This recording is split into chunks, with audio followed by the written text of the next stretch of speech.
Chink. Early dawn finds the master stonemason, architect and sly thief of Valenciennes adding to his coffers from last night's haul. Chink. It's quite a full haul he has here. Part hard-earned and mostly ill-gotten. But to him, it feels like a hollow victory because there's still a black hole gnawing away at his insides, reminding him that he hasn't yet achieved all he set out to achieve. The hand of the fair princess in marriage. And a castle as big as the king's. Well, the king in his dreams frets and groans. He's beset by nightmares of the porousness of his wealth and the porousness of his castle and his gold trickling away through chinks in the walls like blood from a seeping wound.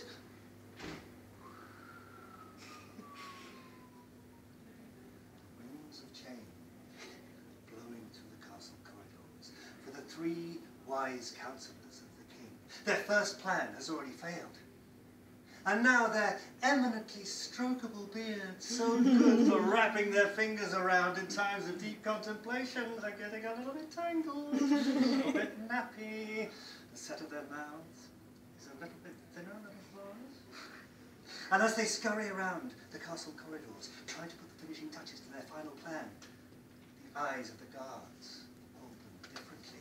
It's a bit less revered counsellor, and now it's a bit more. But when they catch each other's eyes, they're filled with courage, because this plan is brilliant. This time, the sly thief of Valenciennes, the so-called STV, is a marked man. A marked man? Did they like that one? You will too. But a slight change in policy. Their revered monarch, ruler of the realm, is a man of a somewhat loose cannon temperament who tends to run off at the tongue. And maybe that's what let them down last time. So this time, they're going to hold their plans close to their chest for now. And besides, as part of their ruse, they need to use something very, very dear to the king.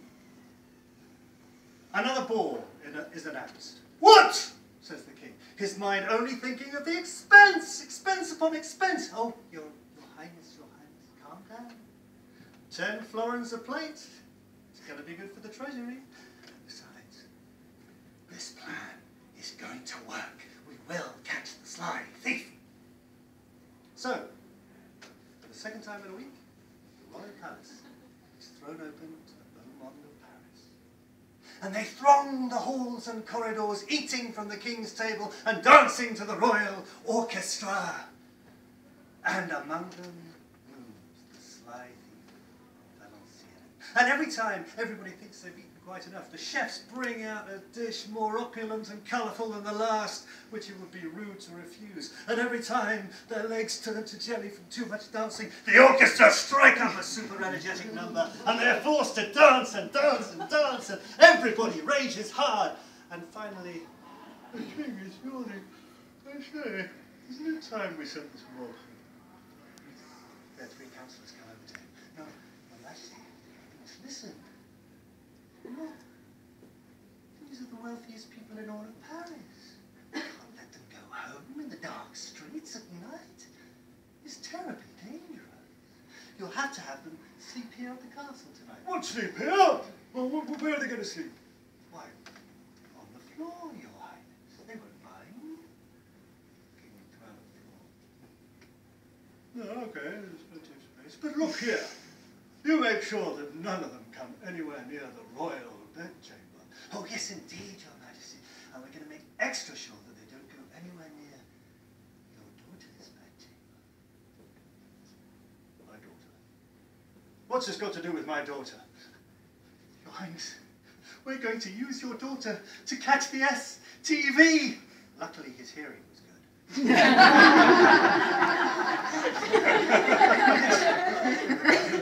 Your Highness, we are going to tell the guests they can sleep wherever they like, but on no account must they insult the princess by entering her bedchamber. The sly thief of Valenciennes will be unable to resist such a challenge. When he goes into her room, she will be ready and waiting.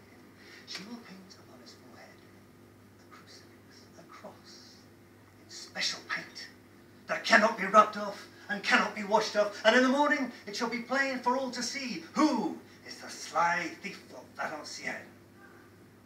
So the princess was told what to do, and she went into her chamber, and leaving her door open, she got into bed. And some of the guests laid out in the corridor outside her window, turning them. But they could not help fail to notice her beauty. She shone like a jewel in starlight in that candlelit bedroom. And eventually the candles burnt away to nothing, and the whole castle was clothed in darkness and gloom. Now the sly thief of Valenciennes had found himself a very comfortable corner just opposite the princess's bedroom.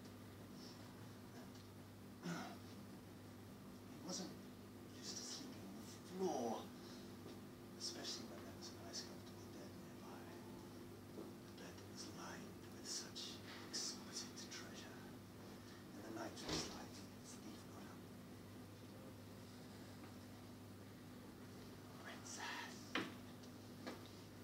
Princess, are you awake? Yes, I am awake. Who is it who dares come to insult me? Oh, princess, I have not come to insult you. I have come to pay you a great compliment. You see, the people from my country, they talk of your beauty, but their honeyed words fall far short of the exquisite reality. I see. And where is your country? Valenciennes. Well, that is quite a compliment, and for such a compliment you should receive a kiss. And in the pitch darkness of the morning, the sly thief crept towards the princess's bed, and she lay there, waiting for a kiss. And as he bent over to plant a kiss, she gave the cross. Now, you must go, she said, or I will shout for the king, my father. And the sly thief went back to his corner, and he dreamt all night of the princess's exquisite beauty. And in the morning he was up before anybody else, and he went to the bathroom to comb his hair, and there was a cross on his forehead. And he rubbed and he scrubbed and he peeled and he scraped, but it wouldn't come off.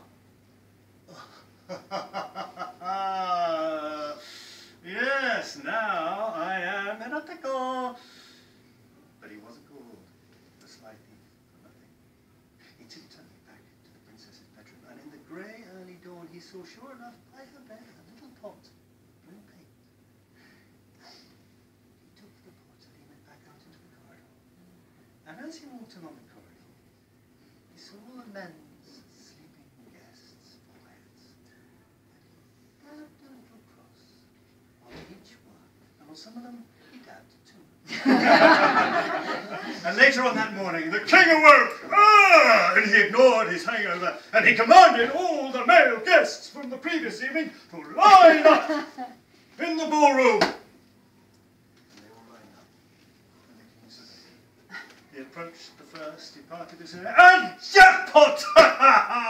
Well, you're a bit old and fat for a sly thief, but you have insulted the treasury and my daughter. And he saw the cross on the next. And you too, and two crosses on the next. And as he turned and looked in the mirror, there were 3 crosses on the king's forehead. Councillors! And the councillors came running towards him. I must